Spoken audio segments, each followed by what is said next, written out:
Je t'interdis de sortir comme ça. On dirait une pute, je te préviens. Quoi? Il est très bien mon pull. Allez, ramasse tes affaires et bouffe ton gros cul de chienne. Mais... Ferme ta gueule et dépêche-toi. Mais ça va parler comme ça? Tu es une femme, ma putain de petite femme. Je te parle comme je veux.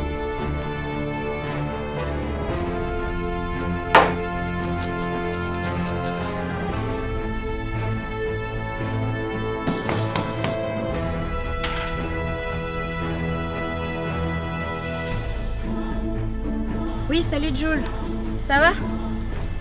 Ouais, pas trop le moral en ce moment, mais...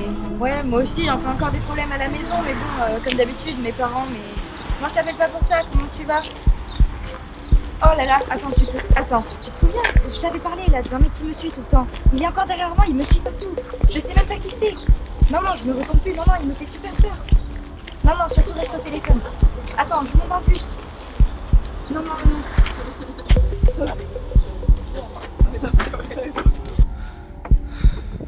Mais je sais pas qui c'est, j'ose pas me retourner. Tu sais, c'est le même que la dernière fois, je t'en avais parlé. Je sais pas qui c'est.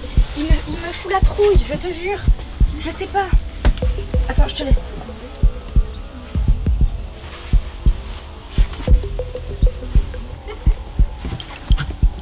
Voilà.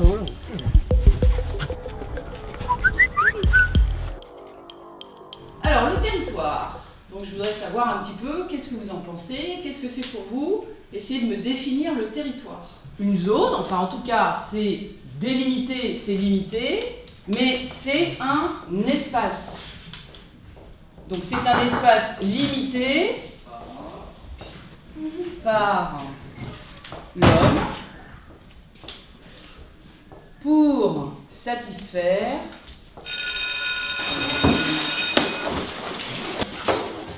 Mais t'as pas besoin d'aller à la cantine, hein, t'es assez roche comme ça. Bonjour, asseyez-vous. Bonjour mademoiselle, alors, est-ce que vous avez réfléchi un petit peu à votre métier depuis notre dernier rendez-vous? Oui?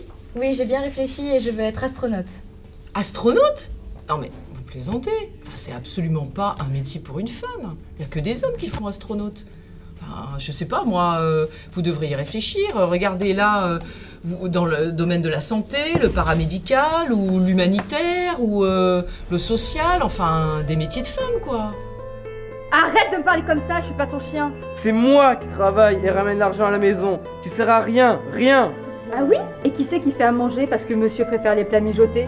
Qui prépare un sandwich à ta môme parce qu'elle a toujours faim? Ça suffit. Bouge ton cul de salope et dépêche-toi de faire à manger. Pétasse.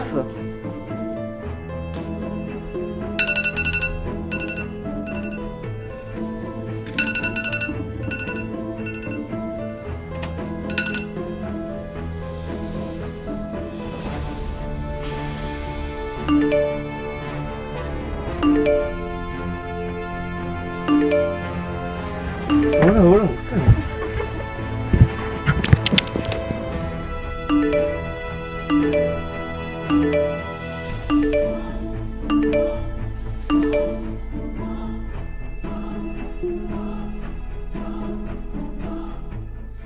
Aujourd'hui en France, en 2018, la lutte contre la violence faite aux femmes et les inégalités entre hommes et femmes est devenue une question d'intérêt public, prise en main par nos pouvoirs politiques. Je vais vous parler de celui sur lequel nous travaillons, le projet de loi pour 2018. L'objectif, c'est donc de faire reculer les chiffres des violences sexistes et sexuelles. Donc notre projet de loi, c'est 3 axes. L'allongement des délais de prescription pour les crimes sexuels sur les mineurs, donc on passerait de 20 à 30 ans, ça c'est le premier axe. Ça veut dire qu'une jeune femme qui subira un viol à 20 ans pourra porter plainte aujourd'hui jusqu'à 50 ans, alors qu'avant elle ne pouvait que jusqu'à 40 ans. On lui laisse 10 ans de plus. L'instauration d'un âge en dessous duquel un enfant serait présumé non consentant. On parle de viol sur les mineurs, bien évidemment. Et les sanctions donc des actes de harcèlement de rue. Ça c'est pas forcément, on va dire, le plus lourd, mais c'est le plus délicat. Le point le plus délicat sur lequel nous travaillons. Parce que harcèlement de rue, il va falloir, on ne peut pas mettre un policier derrière chaque femme. Donc effectivement, si dans la rue vous vous faites un peu bousculer, ou si on vous dit « Ah mademoiselle, vous avez une jolie jupe à la courte, aujourd'hui vous avez une jolie cuisse, ou... bah, ça c'est du harcèlement de rue. Eh ben punaise, la jupe de plus en plus courte. T'as vu ce petit cul? Et ça, on peut pas le laisser passer. Mais dans l'inconscient collectif de notre société occidentale, les préjugés sexistes sont le résultat d'une épaisse couche de sédiments déposés par des millénaires d'idées préconçues sur les femmes.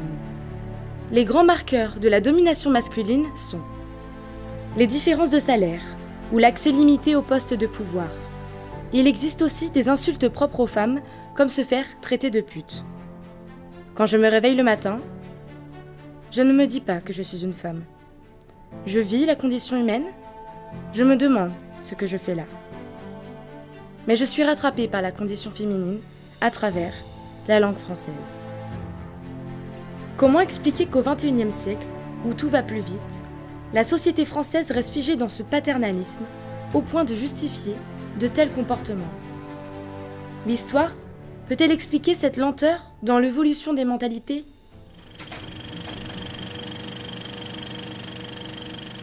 C'est pas croyable, c'est une honte même. Je ne comprends toujours pas que même 5 ans après que cette loi soit passée, les femmes mariées pourraient disposer d'un salaire. Je suis tout à fait d'accord.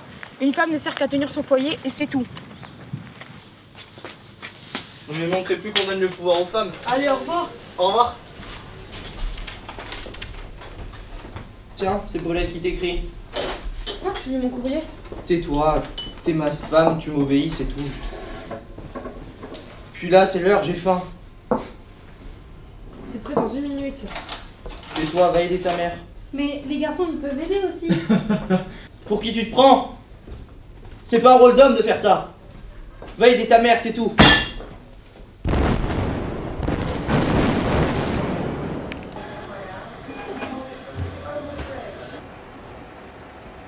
Prends soin de toi. Fais très attention. Oui, ça va aller, t'inquiète pas. Prends soin de mes fils et ils ont besoin d'être bien nourris et bien instruits. Je m'occuperai d'eux. Au revoir. Regarde, maman. Nous devrions y aller. Travailler pour son pays est un honneur. Et puis, il nous faut un salaire.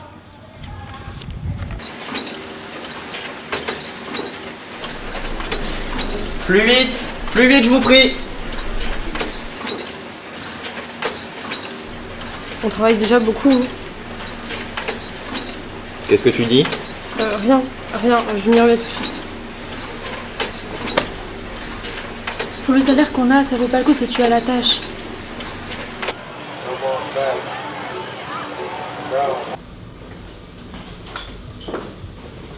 Qu'est-ce qu'elle dit, Paulette? Tais-toi. T'as rien à dire. T'es ma femme, tu m'obéis, c'est tout. C'est pas intéressant en plus. Qu'est-ce que tu fais? La table est sale, c'est l'heure, j'ai faim. C'est pas possible. Qu'est-ce que tu as fait durant mon absence? Plus rien tourne dans ce foyer. Nous avons répondu à l'appel. Nous avons travaillé pour mais voilà ce que ça fait de faire travailler les femmes.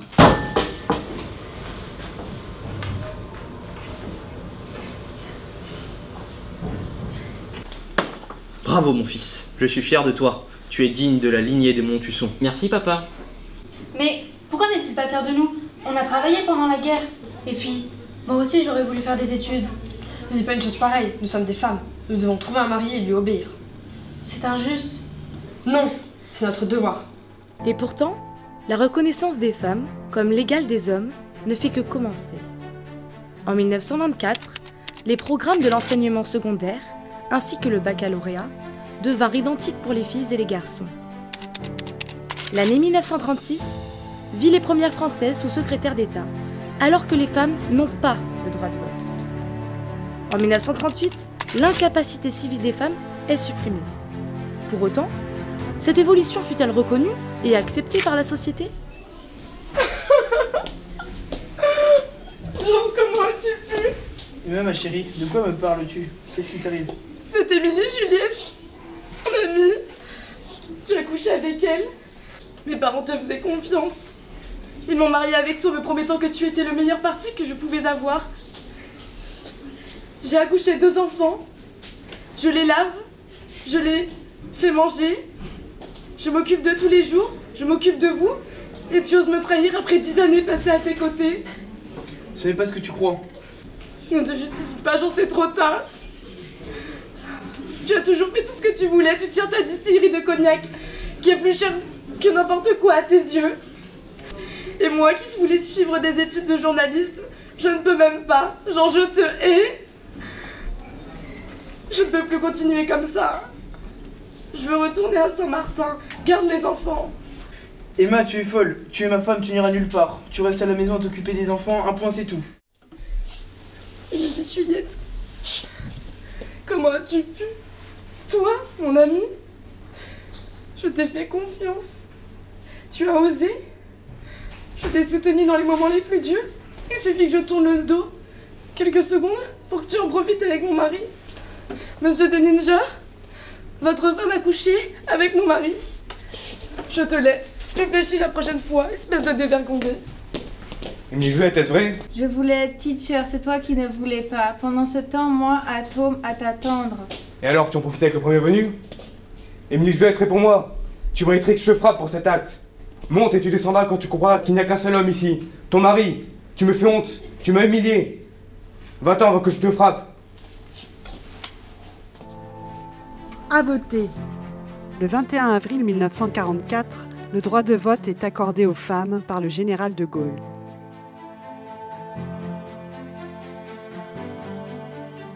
En 1946, le principe d'égalité entre les hommes et les femmes, dans tous les domaines, est désormais inscrit dans le préambule de la Constitution. 1965. Les femmes peuvent exercer une profession sans autorisation maritale et gérer leurs biens propres. 1970. Suppression de la notion de chef de famille. 1972. Inscription dans la loi de l'égalité de rémunération entre les femmes et les hommes. 1975. Instauration du divorce par consentement mutuel, obligation de mixité scolaire. Le 17 janvier 1975, la loi Veil autorise l'IVG pour une période probatoire de 5 ans.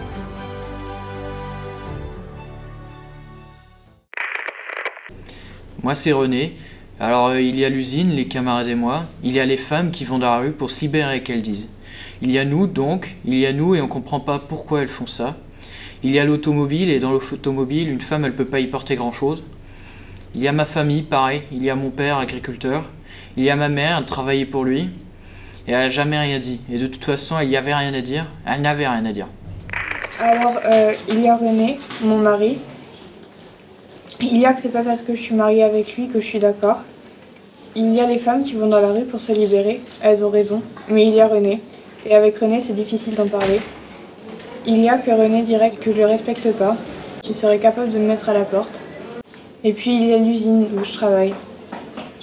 Et dans l'usine, et ailleurs d'ailleurs, il y a des femmes qui sont contre l'avancée des femmes. Il y a même des femmes qui refusent de mettre leurs marmots à l'école mixte, alors qu'il y a la loi. Depuis 1976, il y a la loi. Oh, toutes ces femmes qui demandent le divorce, ça me révolte. C'est du grand n'importe quoi. Mais non, regarde, la voisine a bien divorcé, cela n'a pas déclenché la guerre. C'est son problème, je comprendrai jamais pourquoi on a accepté de telles absurdités. Crois-tu que vous pourriez vivre sans nous? Tu plaisantes, j'espère. Tais-toi, le ménage va pas se faire tout seul que je sache. C'est sûr que c'est pas toi qui vas le faire. Il y a toutes ces lois en faveur des femmes. Il y a des opportunités. Il y a ces opportunités pour moi. Il y a mon statut d'ouvrière. Et puis, il y a ces lois qui me font passer collaboratrice dans l'hôtel de mon mari. Il y a la loi de 1982. Il y a toute cette ouverture d'esprit. Ça soulage en un sens.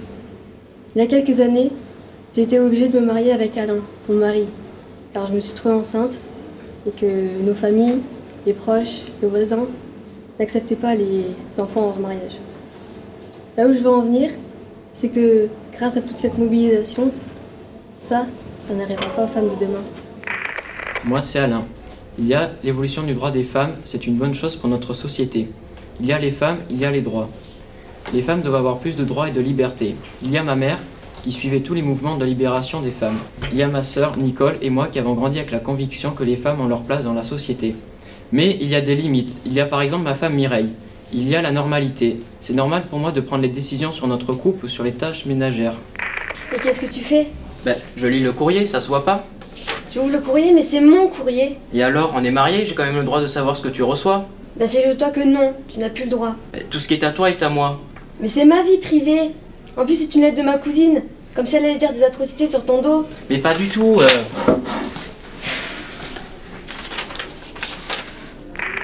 Il y a que c'est dur. C'est dur de se dire qu'après 5 ans d'études, vous allez être sifflé par vos collègues hommes juste parce que vous êtes une femme. Il y a mon métier, avocate. Il y a ces causes qui me tiennent à cœur. Il y a ces femmes qui scandent leur liberté. Et il y a ces femmes que j'ai pu défendre. Et puis, il y a mon parcours qui m'a permis de réaliser les progrès et ce qu'il reste à faire.